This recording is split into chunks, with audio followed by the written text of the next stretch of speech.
శివపురాణం విశ్వేశ్వరలింగం వారణాసి సానంద మానందవనే వసంతం ఆనందకరం హతపాప బృందం వారణాసి నాథమనాథనాథం శ్రీ విశ్వనాథం శరణం ప్రపద్యే. ఎంత ప్రయత్నించినా నీ పాదముల వైపు ఉన్ముఖము చేయలేని నా బలహీనతను గుర్తెరిగి ఈశ్వర నీవే నన్ను నీ వాడుగా స్వీకరించు అని చెప్పడమే శరణాగతి. అందుకే శ్రీ విశ్వనాథం శరణం ప్రపద్యే. ఓ విశ్వనాథుడా, నీకు నేను శరణాగతి చేస్తున్నాను అని ప్రార్థనా శ్లోకమును ప్రారంభం చేస్తారు. సనాతన ధర్మమున జన్మించిన ఏ వ్యక్తి అయినా జీవితంలో తప్పకుండా ఒక్కసారి కాశీ వెళ్ళాలని కోరుకుంటాడు. అసలు కాశీ నేను రాను అన్నవాడు కానీ వెళ్ళను అన్నవాడు కానీ ఉండడు. కాశీ పట్టణంలో ప్రవేశించడమే గొప్ప. ఈశ్వరానుగ్రహం లేనినాడు ఈ పట్టణంలోకి ప్రవేశం చేయలేడు. మొట్టమొదట ఈ లోకమునకు ఉపాసనాక్రమమును నేర్పడానికి నిర్గుణము నుంచి సగుణమై వెలిసిన మొట్టమొదటి భూమి ఏది ఉన్నదో అది వారణాసి. పార్వతీ పరమేశ్వరులుగా మొట్టమొదట కనపడింది. వీరు సృష్టి చేయడానికి వచ్చారు. దీనిని శాస్త్రం నారాయణ నారాయణి అని మాట్లాడింది. ఇప్పుడు వాళ్ళిద్దరూ చూసి నీ సంకల్పం మాకు తెలిసింది, మేము ఏమి చెయ్యాలి అని అడిగారు. అప్పుడు ఆయన తపించండి అని చెప్పాడు. నిర్గుణం నుండి సగుణమైన తరువాత ఆయన నోటి వెంట పలికిన మొట్టమొదటి మాట తపింపుడు అనేది. అప్పుడు ఎక్కడ తపస్సు చెయ్యాలి అని అడిగారు. అప్పుడు ప్రపంచమంతా నీటితో నిండిపోయి ఉంది. వెంటనే ఈశ్వరుడు పరిశీలించి ఒక పట్టణమును సృష్టించాడు. అదే వారణాసి. అనగా అసలు ఈ బ్రహ్మాండమునందు సృష్టించబడిన మొట్టమొదటి పట్టణము వారణాసి. చావడం పుట్టడం ఇంకొకటి తెలియక చచ్చి పుడుతున్న మనకి ఒక గురువు దొరికి ఇంకొకసారి పుట్టవలసిన అవసరం లేకుండా చేశాడు. ఇలా బతికేటట్లు చేయడానికి కాశీ ఇప్పుడు మోక్షపురి అయింది. కాశీ భోగపురి కాదు. మీరు చేసిన పాపరాశి దగ్ధమైపోవాలి అంటే వాడు శరీరంతో కాశీ పట్టణంలోకి ప్రవేశించగలిగితే వానికి ఈశ్వరుడు మోక్షము ఇస్తాడు. ఈశ్వరుడు వ్యక్తి ఖాతాలో పడిపోయి ఉన్న కొన్ని కోట్ల జన్మల నుంచి చేసిన పాప పుణ్యములనే పర్వతములను కాశీలో అడుగుపెట్టగాని చూస్తాడు. ఆ పట్టణంలో అడుగుపెట్టినంత మాత్రం చేత పాపపుణ్యములను ఉత్తరక్షణమునందు కాశీ పట్టణమునందు అడుగుపెట్టగానే ధ్వంసం చేసేస్తాడు. అందుకే చచ్చిపోతే కాశీ వెళ్ళి చచ్చిపోవాలన్నారు. కాశీ పట్టణానిది విచిత్రమైన స్థితి. ఎప్పుడు చేసిన పాపం అప్పుడే పోతుంది. విశ్వేశ్వరుడు తీసేస్తూ ఉంటాడు. వాడు ఊపిరి వదులుదామనుకునేటప్పటికీ వాడికి పాపము లేదు, పుణ్యము లేదు. అప్పుడు ఆ వ్యక్తి మోక్షమును పొందాలి. ఇది ఈశ్వర ప్రతిజ్ఞ. అది జ్ఞానము ఇచ్చే క్షేత్రం. అందుకనే అది పరమేశ్వరునకు అత్యంత ప్రియమైన పట్టణమైంది. ఇప్పుడు 5 క్రోసుల కాశీ పట్టణం సిద్ధం చేసి ఇక్కడ తపించండి అన్నాడు. శ్రీహరి కూర్చొని అక్కడ గొప్ప తపస్సు ప్రారంభం చేశాడు. ఆయన తపస్సు చేస్తున్నప్పుడు ఆయన శరీరమునకు పట్టిన చెమట ఆకాశంలో తెల్లటి రూపంలో నదిగా ప్రవహించి వెళ్ళిపోతోంది. అలా వెళ్ళిపోతుంటే ఆయన తపస్సులోంచి బహిర్ముఖుడై ప్రవహించి వెడుతున్న నీళ్ల వంక చూసి ఆశ్చర్యపోతున్నాడు. శ్రీ మహావిష్ణువు శరీరము నుండి పుట్టిన తపో వ్యగ్రత చేత కలిగిన జలధార ఆయన కూర్చున్న కాశీ పట్టణమును ముంచెత్తేస్తోంది. ఇప్పుడు శంకరుడు చూసి తన త్రిశూలం చేత పట్టి పైకెత్తాడు. ఇప్పుడు ఆ పట్టణము నాకు త్రిశూల స్పర్శ కలిగింది. నీళ్లలోంచి భూమిపైకి వస్తూ కనపడింది. ఆ సందర్భంలో శ్రీహరి చెవికి పెట్టుకున్న కుండలం ఒకటి జారి ఆ నీళ్లలో పడిపోయింది. అది ఎక్కడ పడిందో అదే మణికర్ణిక తీర్థమయ్యింది. అప్పుడు శివుడు అక్కడ ప్రతిజ్ఞ చేశాడు, ఇప్పటి వరకు ఈ పట్టణమును మాత్రమే సృష్టించాను.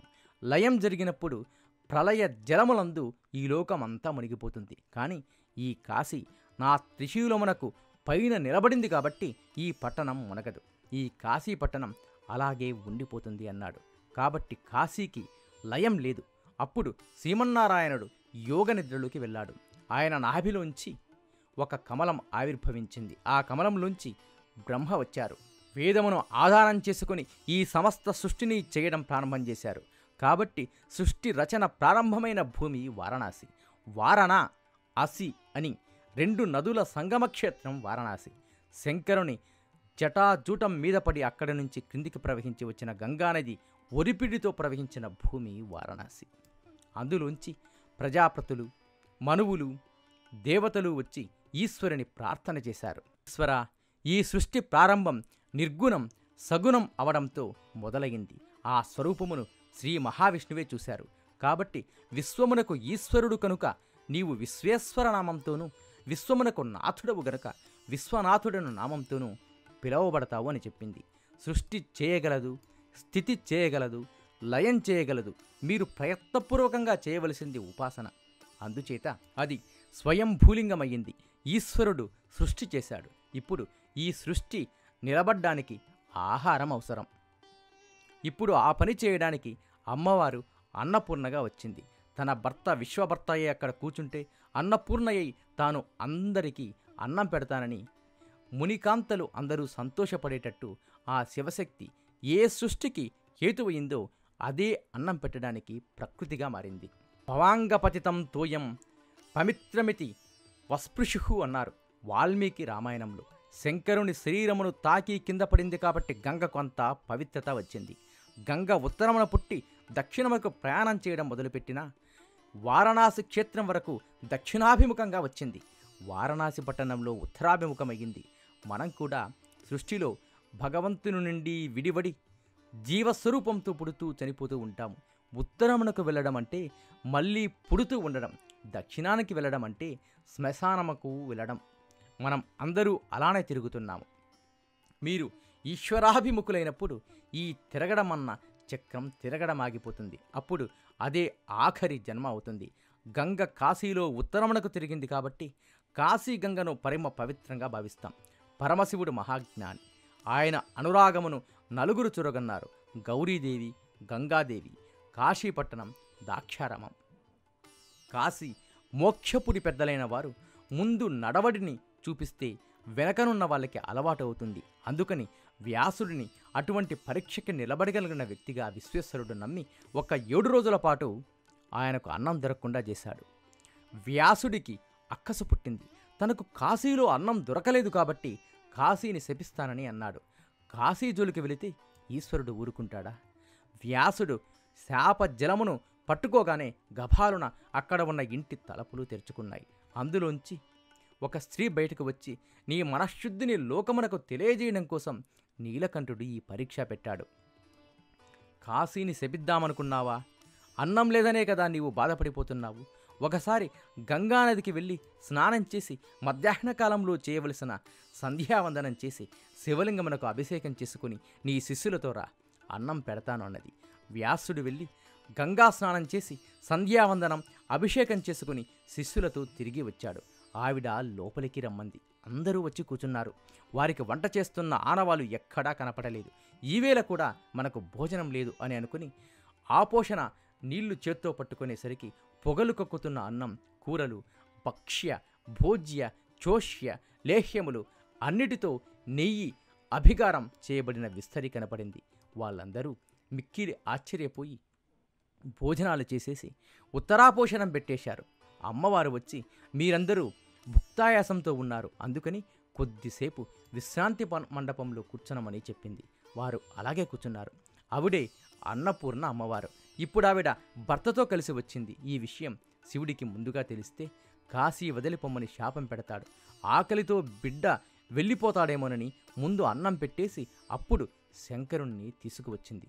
అప్పుడు వ్యాసుడు అమ్మవారి వంక అయ్యవారి వంక చూశాడు.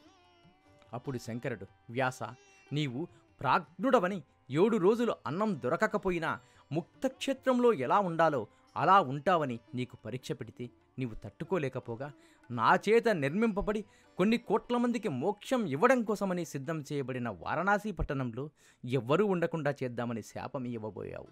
కాబట్టి నీవు ఇక కాశీలో ఉండడానికి అర్హుడవు కావు. అందుకని నీవు కాశీ విడిచి ఉత్తరక్షణం నీ శిష్యులతో కలిసి వెళ్ళిపో అన్నాడు.